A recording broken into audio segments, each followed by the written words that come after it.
Mohammed, le messager d'Allah, l'homme de la science et de la culture par excellence. Mohammed, le messager d'Allah est un homme hostile à la science et au progrès. Ce jugement partial et inconvenant a été pour surpris à la légère. Il est visible que ceux qui ont prononcé ce jugement sont partis de leur observation du statu quo de certains musulmans et de leur conduite. Au fond, ce jugement ne vient pas d'une morale objective quant à la recherche scientifique.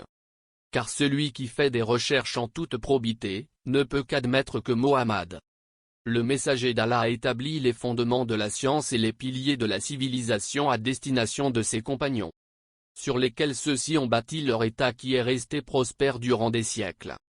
On conquit des contrées en propageant partout la science, la civilisation, les bonnes mœurs et les principes.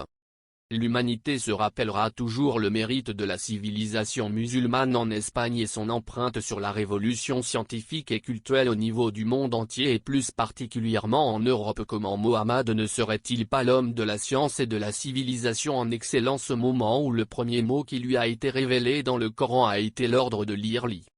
De même qu'il y a une sourate intégrale dans le Coran, intitulée le Kalam désignant la plume, cet élément qui constitue le premier outil de la science. C'est de plus, l'homme d'une civilisation supérieure dont les fondements sont restés fixes.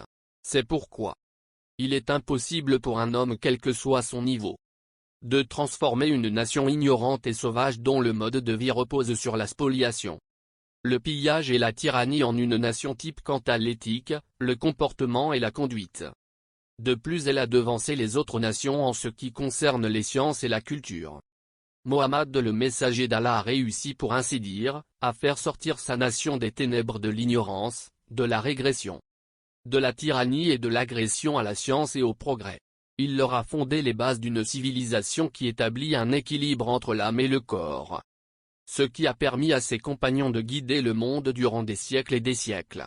Hélas, le monde islamique est influencé de nos jours par le patrimoine colonisateur européen et américain mis au point par certains agents musulmans, qui ont pris l'initiative d'entraver tout développement scientifique, toute renaissance et tout progrès qui reposerait sur les bases de la civilisation inaugurée par Mohammed, le messager d'Allah.